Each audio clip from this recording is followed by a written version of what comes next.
Bonsoir à tous, bienvenue. L'actualité nationale est dominée par la grève dans les collectivités territoriales.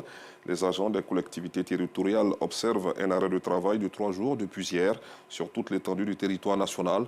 Cependant, ce jeudi, deuxième jour de grève, un service minimum est assuré à la mairie d'Abobo au grand bonheur des usagers. Voici le constat de notre reporter Georgette Ido Fofana. Ce jeudi à la mairie d'Abobo, comme tous les jeudis d'ailleurs, c'est jour de mariage. Monsieur Kamara Daouda, consentez-vous, mademoiselle Diara Sanata, ici présente. Oui. Malgré la grève, les couples qui ont décidé de s'unir pour la vie, mais surtout pour le meilleur et pour le pire, se succèdent dans la salle de fête. On ne sait même pas qu'il y a grève.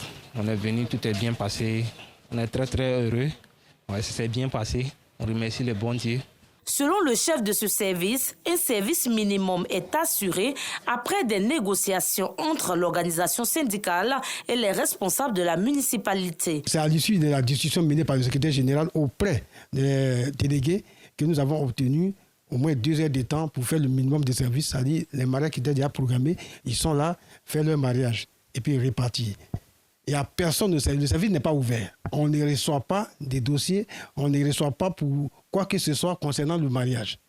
Le service n'est pas ouvert, il est fermé, comme tout autre service. Mais le minimum, c'était pour célébrer les mariages déjà prévus. Pour certains, il y a 2 mois, pour certains, il y a 1 mois. La reprise du travail de façon restreinte est aussi observée au service courrier. Pour David Ngueta, il est important de répondre aux besoins urgents des usagers. Nous sommes là parce qu'on s'est dit que peut-être qu'il y a des urgences. On ne sait jamais. Une urgence peut venir du ministère de l'Intérieur. Si nous ne sommes pas là, on ne peut pas savoir quelles décisions ont été prises par nos autorités ou par la tutelle.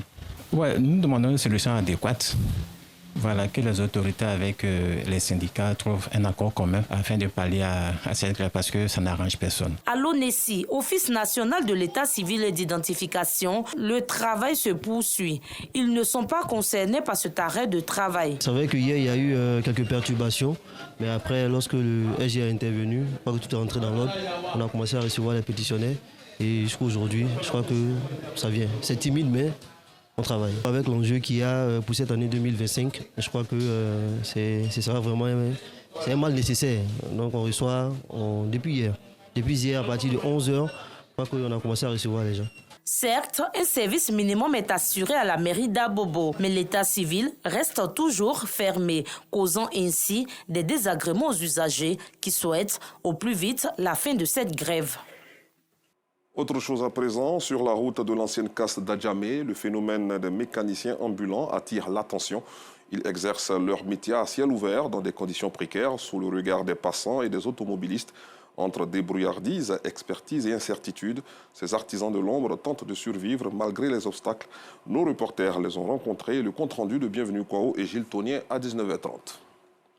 Direction la ville de Bouaké où la pièce de 500 francs CFA est devenue objet de frayeur. De nombreux opérateurs économiques n'acceptent plus cette pièce dans les transactions commerciales, rendant cette monnaie indésirable auprès des populations. Une situation où commerçants et clients se rejettent la faute. Le reportage de Boubacar Silla et Soro Corona tout à l'heure dans la grande édition. Dans l'actualité internationale, pour Paul Kagame, le président sud-africain Cyril Ramaphosa et des officiels tordent la réalité, lancent des attaques délibérées et mentent. Le président rwandais a haussé le ton face aux remarques de l'Afrique du Sud au sujet de la crise dans l'est de la RDC, où le groupe armé M23 et leurs alliés des forces rwandaises ont pris position dans de nombreux quartiers de la ville de Goma. Hors du continent, aux États-Unis, après une collision avec un hélicoptère militaire, un avion de ligne s'est abîmé dans un fleuve à Washington, où des recherches sont toujours en cours.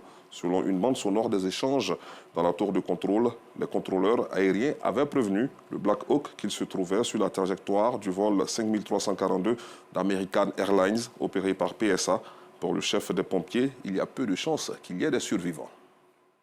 Je vous retrouve à 19h30.